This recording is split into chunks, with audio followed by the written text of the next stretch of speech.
The Answer. Get the latest weather, traffic, and news updates online at 560theanswer.com.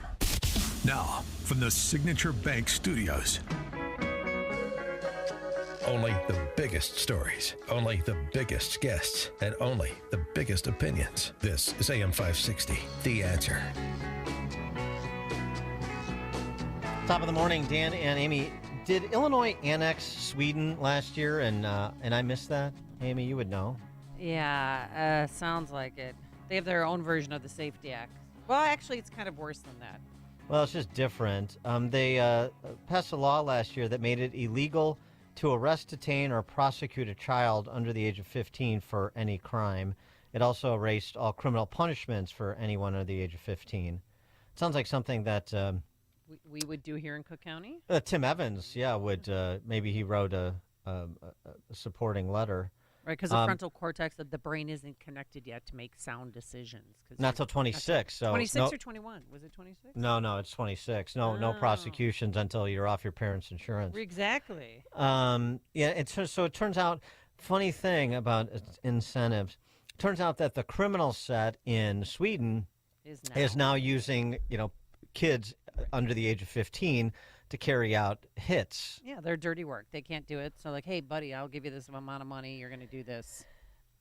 Is this? I mean, the lack of reflection on this is jarring, particularly because, I mean, if you look around the Western world and starting in the United States, you know that street gangs customarily use young kids to do whatever they can use young kids to do because they know they'll be tried as juvies and not adults. At least we still will try them as juvenile offenders and send them to a juvenile detention facility here.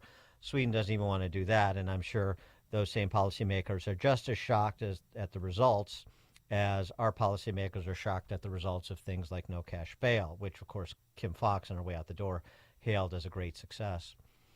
For more on this, and as well as some of the pronouncements of the newly minted Cook County State's Attorney, we're pleased to be joined by Bob Milan, former First Assistant State's Attorney for Cook County, former Assistant U.S. Attorney for the Northern District as well. Bob, thanks for joining us. Appreciate it. Yeah, good to talk to you again, Dan and Amy. Did you ever think, like, when you ran for Cook County State's Attorney back in the day, that you should have done an Ancestry.com and seen what, like, Irish lineage you may have had so you could have pulled some names to put between your first name and your surname on the ballot? No. Yeah, you didn't think about that. No, I had enough other things to think about, but no, I never crossed my mind. Yeah, maybe next time. I'm just saying, with how things go in Cook County. You penned this op-ed for the Tribune talking about, actually, there are amendments to the Safety Act that need to be made, sensible ones. My favorite, in terms of what you point out and then propose be amended, is the postcard notice to appear, that if a defendant fails to appear at a scheduled court date,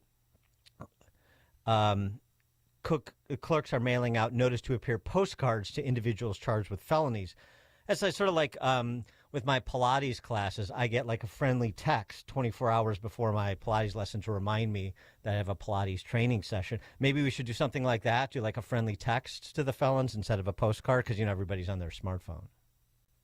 Yeah, and I think that's a good point. I mean, that's the point I make, is that under the current law, judges do have the discretion to issue an arrest warrant, but they also can issue the summons, or what I refer to as the postcard policy. And what message does that send to criminals? It sends the message that the criminal justice system is a joke, right? And I think I mentioned this last time I was on the show, but I got in more trouble for not showing up to class at St. Ignatius High School than these guys do for not going to court. So the current policy in Cook County on many cases is the clerk sends out these postcards and says, hey, you missed your court date. Your next one is up on this date. Please show up. And again, if you're the victim of a crime and you're sitting in court, you show up, and the bad guy doesn't show up and nothing happens to him, it is unbelievably discouraging. And essentially, it sends the message that the system, if you're charged with a felony, it doesn't matter, and it's a joke. and it sends a message to the victims that this really isn't serious, and so you're just a chump for showing up. But please show up. I mean, I appreciate that's polite. That's very nice. Can we enlist Tom Dart to take a break from his puppy rescues and maybe use some of those Cook County Sheriff's Police to go invite felons to come to court personally? Is that possible?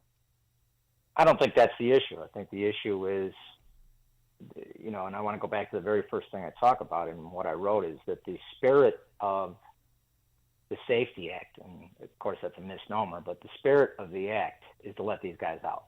If you read it, any experienced criminal lawyer, prosecutor, the spirit is to let them out and give them breaks over and over and over again, right? And it's really about the law. It's not about one particular office or particular individual. It's so these judges were given this law that basically says bend over backwards to let these guys out. And for most cases, you can't even consider their criminal background, right? For most of these felonies or Class A misdemeanors. And you have to start with amending this law, getting a panel together, as I suggested, and making this law right. But I'll stop there. Well, but I mean, just like, so if you cannot essentially change the fundamental pretrial detention policy, which is, as you said, no pretrial detention, the fundamental spirit of it, if you're not going to get buy-in to do that, which I don't think you're going to, then, I mean, at minimum, shouldn't we be talking about resources devoted to ensuring people show up rather than please, would you consider showing up when you're charged with a felony? I mean, if we can't get the spirit changed, then we have to do something resource-wise on the enforcement end, don't we? Yeah, but first off, you have to have warrants issued. The postcard policy, you can't put that on the sheriff or anybody else to show up every time. I mean, there's thousands of these things getting sent out. You can't send the sheriff to every single one of their houses and say, hey, did you get the postcard? That's not good. What you have to do is you have to get the policy thrown out and issue arrest warrants when people don't show up to court. That's what they used to do when I was a prosecutor. Yeah. And then when somebody gets pulled over or stopped or whatever, and they pop as there's an arrest warrant, they're in custody. And guess what? They're in court. They show up to court. And if they're held in custody, they'll definitely be in court. Well, wasn't there talk of moving electronic monitoring from Cook County Sheriff's Department to Judge Evans? Yeah, they're talking about doing that right now. Well, I mean, is that a sound decision, or is that going to make matters worse? No, I don't think it's a sound decision, and I think electronic monitoring is also a failed experiment. I mean, how many cases have we seen where guys have the ankle bracelet on and they're shooting people, right? Well, they're not home. Cop, the last Chicago cop that got killed. Exactly. The guy was on electronic monitoring. And we can go over dozens and dozens of examples where these guys are walking around with these things on, and they're not counting their steps. They're bracelets. They're supposed to be at home. And here's the other problem with that, going back to this, electronic monitoring, is they get day for day. They get credit for their eventual sentences for wearing those things, right? So they're all over the place. So they're sitting at home. So I'll give you an example. Residential burglary, the minimum sentence you can get if you're convicted is 4 years in prison, right? Let's say it takes 2 years to get to trial, and you're wearing one of those, or you're on home monitoring, and you get sentenced to 4 years. Guess what? Your whole sentence was just done. You got time out at your house for committing a mandatory prison time case of residential burglary. You got the full sentence served for sitting at your house. That has to change. You want more judicial, from the op-ed, you want more judicial discretion both with respect to pretrial detention for even misdemeanors, as well as discretion for pretrial detention even if the prosecution doesn't seek pretrial detention. That's right. So here's how it should read. The fix is easy. You allow every offense from a Class A misdemeanor all the way up to be detainable. Doesn't mean you're going to be detained, but it gives the judges discretion to detain them, right, based on the facts of the case and the defendant's criminal background. That doesn't exist right now. If you're, and I gave the example in what I wrote. All right, you're a convicted murderer. You serve your sentence. Your parole's over. You walk out on the street and you punch a woman in the face and knock her down, right?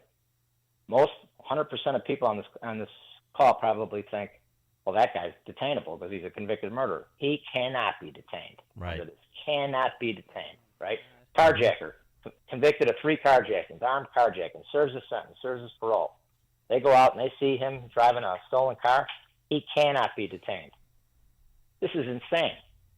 Same guy, convicted carjacker 3 times, serves his sentence, parole. He's burglarizing a car. They see him in the act. He cannot be detained. Most people on this call think that's crazy, right? So it's an easy cure. Make everything from a Class A up detainable based on the facts of the case and the defendant's criminal background. He cannot be detained in those circumstances you gave because you're not allowed to look at prior bad acts to make a determination on pretrial detention. Is that why? No, because they're not covered in the Safety Act. Not explicitly those, covered. Those crimes are not covered, so you cannot be held. So no Class A misdemeanor is covered in the Safety Act. No Class 4, very few Class 3s, some Class 2s are not covered in that. So those examples I'm giving you, and I can give you 100 of them, those people can't be detained. And the average person, think about it, the average person on the street doesn't read this thing. It's super long, right? They don't know. Yeah. They don't know this and poorly unless written. You're somebody like me. Yeah, unless you're somebody like me that follows this stuff. The average person doesn't know this, and it gets even better. What did they call it? They called it the Safety Act. That's like putting lipstick on a pig. It isn't. It isn't about safety, right? It's about emptying the jails. And what happens when you empty the jails? People get hurt, and that's what's going on. Eileen O'Neill Burke, who took office last week, I guess, she said some things about the Safety Act that are sort of inscrutable, frankly. I don't really know if she's interested in providing leadership on amending the law or not. She certainly hasn't provided any of the specifics that you've provided here, not publicly. Do you have any sense of whether leadership will come from the new state's attorney on this issue? I have no idea. I don't know the new state's attorney, and I wish her well. And it can't get any worse than it's been. Ooh, we've famous said that last before. words. With Boy, I don't know. Yeah. Better knock on wood. Yeah. Well, I do believe that. I'm cautiously optimistic things will be well, but I hope she looks at my suggestions. I hope she's part of this panel. I hope there is a panel put together, and I hope she's part of it. And I hope they look at the issues that I've looked at and others, and improve this thing, because this is a failed experiment, and people are getting hurt. And I am optimistic that something's going to happen, because it's just over and over again. And I'm not going to stop beating the drum. And I met with victims' rights groups recently, women who lost children and grandchildren to violent crimes, and they're in support of amending this act, and speaking to elected officials behind the scenes who have been very diplomatic to me and are listening. But the people that pushed this law and got this thing passed, they're going to wear the jacket for these victims, right? It's not going away. The examples I gave in the op-ed, there's a million of them, right, of people that should not be on the street that are. About a week ago, a guy got sentenced to prison, a guy named Sean Hill, 75 times. 75 times he's been arrested since 2015, 12 times in 2024, on the street, most of them batteries, just like I said. Those are not detainable offenses. And finally, he got sentenced for robbery and went to prison. But it's those cases where the guy walks down the street and he hits something, he's going to kill somebody, right? And everybody's going to say, why wasn't this guy in custody, right? This panel should actually take examples like Sean Hill and the other examples I give and say, how did this happen? What do we have to do with this act to make the streets safe for people? And there's just so many examples they could look. I'd start with that case. Why is this guy on the street for all these years? 75 arrests, right? What are we doing wrong? Well, it's pretty easy. A lot of these offenses are not detainable, and you have to change that. And there's no doubt in my mind that from the top down, these judges were sent a message to let these guys out. No doubt. Right, and this becomes so. I mean, I appreciate you speaking out, and the few others who do, but this becomes the problem: is you can know it's right, but there is no popular revolt around this that I can discern, and there is no leadership being provided from those in public office that I can identify either, and that includes Tim Evans. So let's go back to where we started: the judiciary. Tim Evans, that's where it's coming down from the top, or maybe Preckwinkle's the top, I don't know. But but the quality of the judges on the bench, I'm sure it's uneven. I'm sure there are great judges and there's not so great judges, but I mean that aspect of getting judicial leadership in addition to leadership from the Cook County State's Attorney and leadership from the mayor, which you're not going to get. Yeah, it's imperative. I mean, that you have the right leadership, and each of these judges, some are appointed, but many of them are elected. They're elected in their own right. So you can't tell a judge. I don't care who you are. One judge can't tell another judge, let this guy out or keep him in. They can certainly send that message to him, which is what's going on. But at the end of the day, judges have to take responsibility for their own actions, right? Because they're the ones wearing the robe, they're the ones hearing the case. But yeah, a lot of this has to do with leadership in the legislature and leadership in the courts. I don't think this is going away. I'm going to keep stirring it up. I'll tell you that. I'm done with this. I'm tired of innocent people getting hurt and injured by guys that shouldn't be on the street. And there's a lot of people that agree with me. No, there was no question about that. Need an organizing force here. Maybe you're it. Hopefully you are. Bob Milan, former First Assistant State's Attorney of Cook County, former Assistant U.S. Attorney for the Northern District of Illinois as well. Bob, thank you as always. Thanks for having me. Bye-bye. Thank you, and he joined us on our turnkey.pro answer line. This is Chicago's Morning Answer. Santa's coming to town. Oh, my God. On AM 560. Santa here? I know him. The Answer. So right now may be the perfect time for you to rethink how you pay for health care. And here's why. This time of year is decision time for a lot of people, but it's also when you can join MediShare and save even more than usual. For many families, joining MediShare means saving about $500 a month, which is